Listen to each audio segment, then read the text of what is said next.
Hey folks, Brendan here from the Facebook group with 3 disasters that you must avoid in answering the question, why do you want to be a police officer?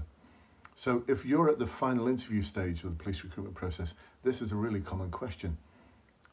You'll be asked it at the very beginning of the interview. Some forces will call it an icebreaker. Some forces will actually say to you that this question isn't being assessed. Don't be fooled. Of course it's being assessed. At this point, they're asking you, why do you want to be a police officer? And even though they're telling you it's not being formally assessed, they are assessing you up there. They're working out already whether you're worth investing in. Seriously, I mean, I was an interviewer, and within a minute, I'd already gauged if this person was going to pass or not. I'd already decided pretty much. Not definitely, but I had a really good inkling. I was like 90% sure, and my intuition, my judgment, whatever you call it, always proved to be right. Always. Seriously, always proved to be right. So even though they may say to you, look, the first question we're going to ask you isn't being formally assessed, we'd just like you to tell us a little bit about why you want to be a police officer. Trust me, it is being assessed. And here's another thing. As soon as you start talking, they're writing it down. They're writing your answer down. If it's not being formally assessed, why are they writing your answer down?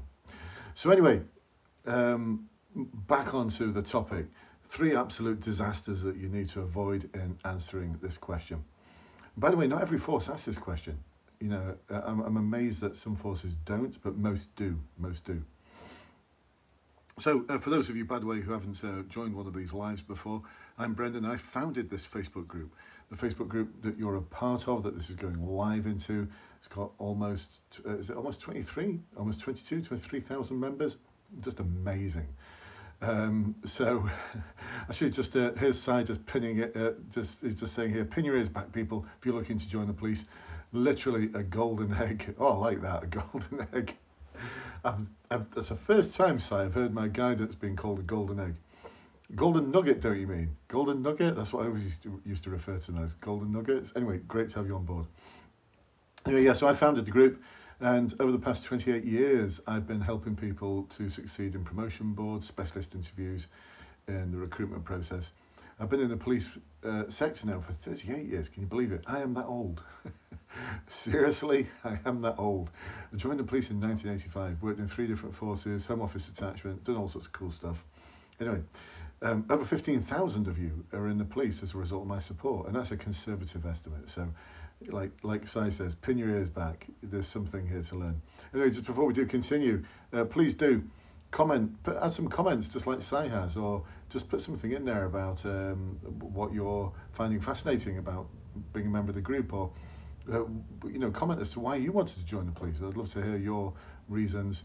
See if they are falling into the 3 disaster categories. Anyway, welcome to this live. To just a few of the shout outs to those of you who've just joined: Millie, Thomas, Anthony, Molly, Si, of course, Quinn, Thompson, Jade, and Jord, and Pieter, might be just Peter, Simon, Morris, Justine, Debs, Alice, and I can't pronounce that. Sorry, I'm not even going to attempt it. I'm really sorry. All right, okay. So anyway, let's see what we've got now. So we'll start in a moment. So Jay's just chipped in. I used your guidance to do the interview process and the online assessment centre. Fantastic work for sure. Unfortunately, failed at vetting stage, but I'm allowed to reapply in 2026, which I'm definitely going to be doing. In the meantime, I've been accepted to join the prison service and start the 25th of September. That's awesome news, Jay. And at least you've got light at the end of the tunnel in terms of, yeah, you might have been failed on vetting, but they're going to let you reapply in 2026. Drop me a line, PM me. There might be something we can do with that. Might be able to do something to bring it forward. It depends what the fail is on the vetting. Anyway, over to the 3 things. And where did these 3 things come from? Well, last night I was doing some a webinar, one of my webinars for the final interview. Every Sunday evening we get together and we practice for the final interview. We also practice on Sunday evenings for promotion boards, but that's not what we're talking about here. That's a separate webinar on Sunday evenings. That's the first one. The second one, which starts at 7:30, 19:30 in the evening, is, of course, 1930s in the evening. It's always in the evening, 1930, 7:30 in the evening. This is where we do the final interview preparation. So why do you want to be a police officer? The first disaster we need to avoid is cliches. Actually, my client last night started off by saying, I don't want to sound cliched, but it's something I've always wanted to do. Right, you're starting off with a cliche. You're actually starting off by saying, I don't want to sound cliched, but here's a cliche for you. I just want to help the community. It's a job where no 2 days are the same. I thrive on responsibility. I've got a real passion for helping people. I want to put something back into the community. Please, for the love of all things dear to you, do not say those things. I know there's books out there that say to, you use these phrases because that'll really impress the interviewers. It won't. It seriously won't. So just don't even go there. My client last night had an awesome story, but they focused too much on cliches and not enough on the awesome story. Once we worked on it and he expanded on the awesome story, oh my goodness, he's got an answer that's just going to floor it. Seriously, it's going to floor it. Because the thing you need to do is create a hook and get them on the edge of their seats, get them interested in you. And you're not going to do it by delivering a load of cliches, because trust me, they've heard it all before and they're so bored of it. They're probably cursing the person who wrote the books, who said, these are the things you need to say. And by the way, have you ever noticed that those books on how to join the police aren't actually authored by people who've been in the police? Isn't that weird, eh? Isn't that weird? Have you noticed that? I have. I always think it's a bit odd that someone who's never had a warrant card in their pocket can advise you about what it's like to be a police officer. I don't get it. Anyway, and I don't get the advice they give neither, because it's really, really poor. All right, so that's the first one. Does that make sense? Let me know in the comments if that makes sense. Give me some likes and loves if that makes sense. And before we do the second one, the second disaster, because that is a disaster. Those cliches, they're just going to listen to you and go, oh, bored. They're not going to remember anything you say. They're just going to think you're a cliche generator. Let's just see if we've got some more people who've joined us. Bethany, good evening to you, Bethany. Have we got a date for that interview yet? We need to work out another one-to-one, don't we? Nicola and Nat and Rory have come to join. Fantastic. Good to have you on board this evening. So the second one, same client actually talked about how they wanted to move away from their current role because list things that they didn't like about it. Now that's not going to land very well, because you're talking about you want to join the police because you want to move away from something that's not a good part of your life or not a good thing in your life. It's not very inspiring, and it is going to make me think the only reason they want to join the police is because they don't like what they're doing. Why don't they like what they're doing?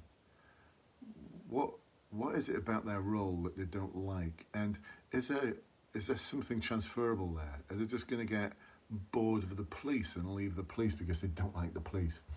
No, we want to inspire them a little bit more. So we want to talk about why we want to move towards being in the police. And we do that through the stories that we tell. Because Nicholas just said, what's the best thing to say then?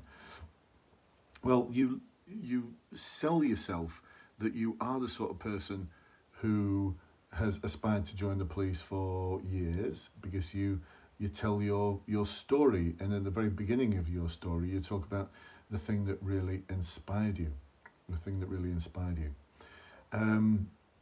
And in this case here, it was that the individual's father was actually in the police, but they said, let's just see, without breaching any confidence, because you're not going to guess who this person is. It's a bit cliched. I've always wanted to be a police officer. There was a PC in my family, and I used to see them go to work, and they told me stories. And it's not enough. It's not enough as a story about you that's going to get them really interested in you. It's not enough. So we did a load of work on that, and oh my word, the hook that they've got that's going to get the interviewer interested is just amazing. I can't reveal that because that might reveal the person concerned, so I don't want to do that. But they've got a great story. So we tell a story, and through that story, the interviewers can make a determination that you're the sort of person who wants to help the community. You're the sort of person who thrives on responsibility. If you just make those cliched claims, it's not enough. There's no evidence behind it. So we present the evidence without making the claim. Does that make sense? It makes a lot of sense when we work on it in the webinars. Seriously, it does. My client now has an awesome, awesome answer. So does it also make sense that we don't want to talk about why we want to move away from something. We want to talk about why we want to move towards something, right? So, and we do that in our story.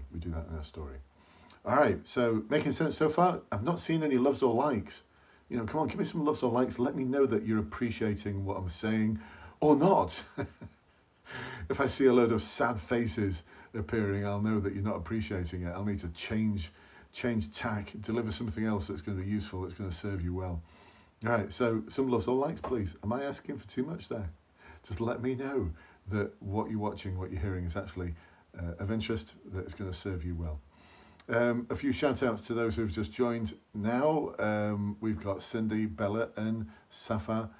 We've got Matt, we've got Watson, and we've got Dave, and we've also got Leanne who've come to join us this evening. Fantastic. Big group of you now. Wow, fantastic. Good to have you on board. All right, number three. Oh, by the way, if you're watching this on the replay and you're thinking, what is he talking about? What's this Facebook group he's talking about? Check the links below. And by the way, if you're watching this, I'm not seeing any loves and likes. I'm going to guess that the love and like generator is not working tonight. Actually, Nicola's saying, I'm so glad I joined and listened to this. Awesome, Nicola. Nicola, do you have an interview coming up? Let me know. PM me. Let me know. Message me and let me know. Some comments, please. Someone's just liked someone else's comment. That's not good. Anyway, if you're watching this on the replay and you're thinking, I've no idea what this group is all about, this is a Facebook Live. It's a recording of a Facebook Live. I go live inside the group on a regular basis, offering advice and guidance.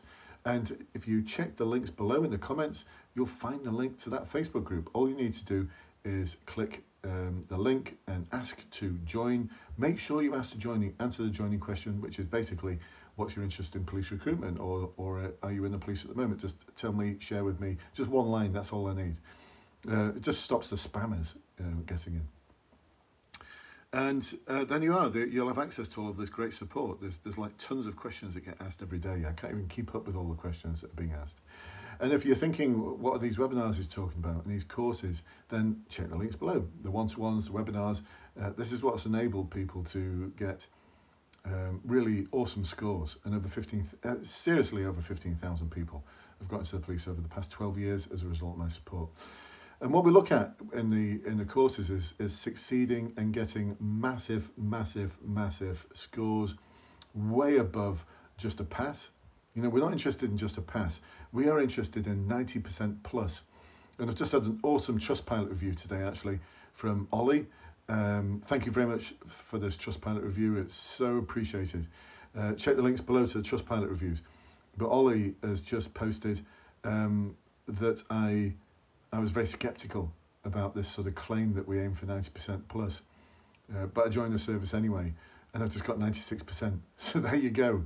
96%, that's what we aim for. We aim for 90+%. Why? Because we don't want to get stuck in a talent pool or a merit pool. We need to be better than everyone else. Because listen, forces haven't got the numbers to recruit that they used to. The 20,000 uplift is finished, and a lot of forces just don't have the budget. West Yorkshire Police, Chief Constable there today in Policing Oracle magazine, online magazine, was talking about how they just don't have the budget to do the things that they want to do. And it reminds him of 12 years ago when austerity kicked in. Well, I know what happened when austerity kicked in. Everyone stopped recruiting. So the intakes aren't as big anymore, which means that there's hundreds of you going for like 30 places.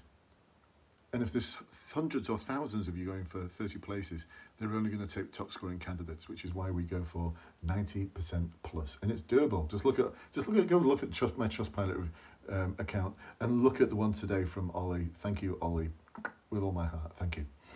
All right. Okay. So what else? The third thing. Let's do some shout outs first. So some more shout outs. Nicola's, hang on a minute. Nicola's saying, I'm so glad I joined and listened to this. You're welcome, Nicola. Thompson's saying, when I interview new cops, there you go. There we go. We've got an interviewer here, a fellow interviewer. I can't stand cliches. I prefer personal stories. as you live that experience through that person. Absolutely spot on, Thompson. You want to get that edge on the seat moment, don't you, where you're thinking, wow, this is so interesting. I could listen to this person talk forever. Actually, I hope they join my shift. That's what you want. You want that from a candidate. You don't want the same old, same old. You want something a little bit different. You want something that's unique. The story you should tell should start with a seed as to why you want to join the police, and it should end with, here I am now. Or you could even extend it and future pace it and talk about, should I be successful? This is what I think I'd like to do, or this is what I think I can bring to the service. There's so many ways you can tell that story in a very unique way. We're aiming for about 4 minutes, something like that. And as Thompson says, you know, when I interview new cops, I can't stand cliches. I prefer personal stories, as you live that experience through that person. Awesome. Couldn't have said it better myself. So, who else have we got? Charlotte's come to join. Sai is saying, it works. I'm going to embarrass Sai a little bit here. Sai actually got 100% on his interview on his online assessment centre. 100%. Can you believe that? I can believe it. He came top out of 238 candidates. 238 candidates in that cohort that were applying for, what was it, Sai, about 30 places, or 60 at the most, something like that. It came top. There you go. Followed my guidance, came top. That's what happened. Nathan, welcome to you, and Josh, welcome to you. Here's the third one. All right. It was a bit sensitive last night. I had to approach this particular client with sensitivity. Sai's saying 40-ish places. There you go. 238, wasn't it? 238, Sai. 238 people in the cohort. Sai came top out of all of them for 40 places. And that was when his force was recruiting like crazy. So they're not recruiting like crazy anymore. So Lord knows what the odds are like now. Anyway, I don't believe in odds. The odds we believe in are 1-to-1. 1-to-1. And the reason why we do that, we don't do 1 in 15 chance or anything like that, is because you are going to be the one that gets over 90%. You're going to be the one that's going to score 90+%. And Sai's saying 2 years of prep with your guidance. It's paid off, hasn't it? It's paid off. You know, it doesn't happen overnight, this. There's no magic bullet. You've got to do the hard work. I'll be behind you all the way. I'm the one that's pushing and guiding you and steering you. But there is no magic bullet. If you think that you can just read a book or watch some videos and you're going to ace every part of the recruitment process, then you're mistaken. You've got to prepare and practice, prepare and practice, prepare and practice. Be prepared to take the uncomfortable action. You know, those my clients will hear me talk about this all the time. It's your job, it's your duty to take that uncomfortable action, to practice the things that make you squirm a little bit. You're thinking, I don't want to do it because it's so difficult, it's so hard. You just got to get stuck in and take that uncomfortable action. And that's what we do on the webinars. You know, I don't ask people to come to the webinars to practice the questions that they're going to be really good at. I ask them to present to me the question that they're really struggling with, and then we practice it. We practice it, and then we debrief it, and we extract the learning out of it. And trust me when I say that I've never had anyone come back and say, that debrief was rubbish, I learned nothing. You always learn something. And then you take another piece of uncomfortable action, then another piece of uncomfortable action. And suddenly it starts becoming more and more comfortable. And you start getting more and more prepared because you're practicing. And because you're getting more and more prepared, you're getting more and more confident. And that's what we're looking for, not just a high mark, but we're looking for a high mark delivered with confidence, especially at your final interview. Anyway, so here you go. Here's the third thing. The third thing. And I had to approach this really sensitively. And I'm not going to say what the reason was in detail, but the individual, when they practiced with me, why do you want to be a police officer, started off by talking about how they were a victim. And it was a really tragic set of circumstances. I'm not going to elaborate on it or anything like that, but it was really tragic and my heart reached out to this individual. But that was it. That was it. There wasn't anything else. And it came across as a crusade. It came across as this individual was on a crusade. And the things that they said persuaded me that they're on this crusade.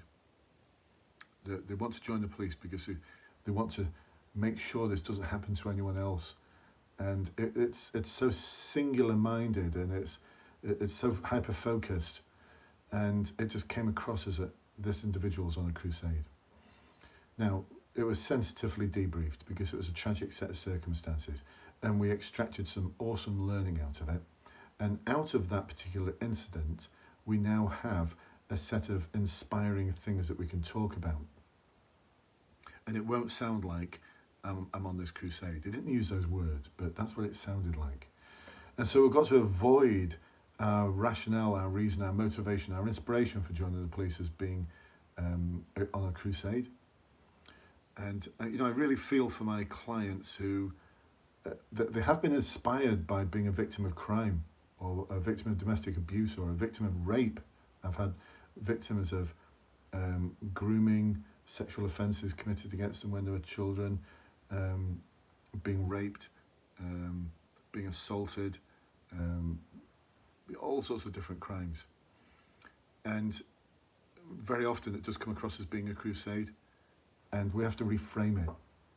And it's done very sensitively, because, look, I spent 38 years in the police sector. Actually, this year is the 39th, is it? No, next year's the 39th year in the police sector. And, you know, I really feel for the pain that they've gone through. But we've got to reframe that set of circumstances so that it comes across as inspiring to the interviewer. And last night we succeeded in doing it. You know, we've got a really solid answer now, whereas previously I did actually say, you know, during the debrief that would be a fail. And actually the individual revealed that that's the answer they delivered in a previous interview, which they failed.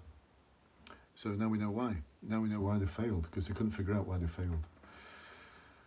So, yeah, we've really got to be careful about that.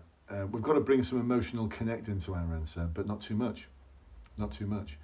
And actually, we've just got there's another comment from Sai here, who's saying, I think stories like that are extremely powerful. Look at Figan Murray. Have I pronounced that right? The mother of one of the Manchester bombing attacks, who went on to do a master's degree in counter-terrorism. Disasters in your life can inspire you, and we've got to tell it in that way. Anyway, I'm not going to elaborate on that anymore, because I don't want to share too much about last night's experience. If you're in the webinars group, by the way, if you're in the Interview Course Plus webinars group, then check out that recording. You've got access to over 2 years worth of recordings. It's got to be like 3 years worth of recordings now of these practice webinars. And it's the one that took place on the, what was yesterday, 4th of July? The 3rd of July, Sunday 3rd of July.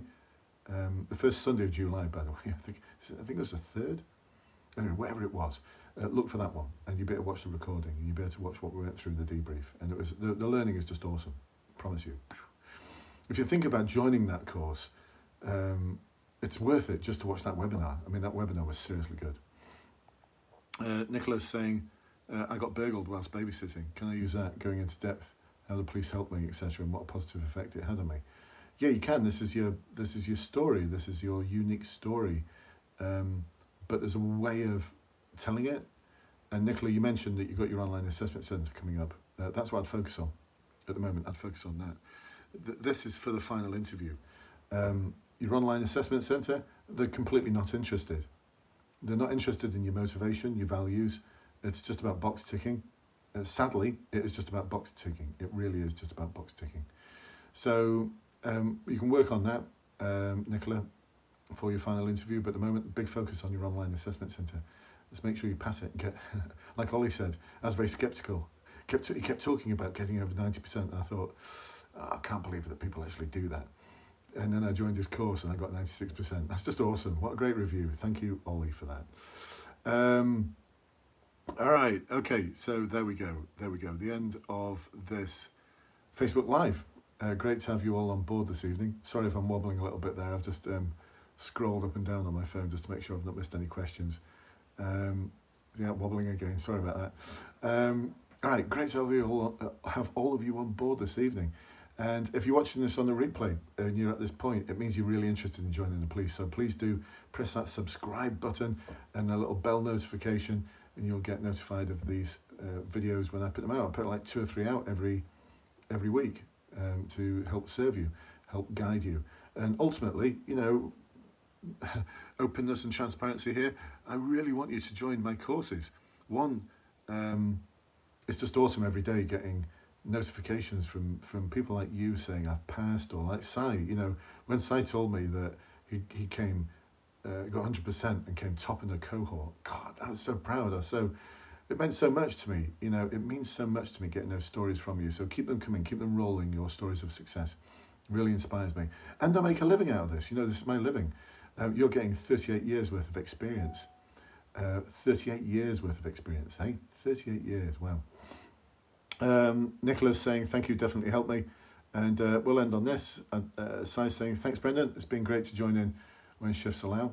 I'll certainly be picking your brains in the next year or so for the promotion and the Spec Ops courses.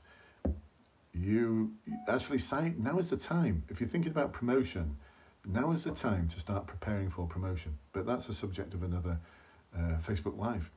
But now is the time. With 2 or 3 years servicing, now is the time to start focusing on what do I need to do to move myself closer to this goal of becoming a sergeant. And I think you're making an amazing sergeant, Si. All right, there we go, folks. I hope you enjoyed this tonight, and look forward to seeing you very soon. I'll catch up with you then. Bye-bye for now.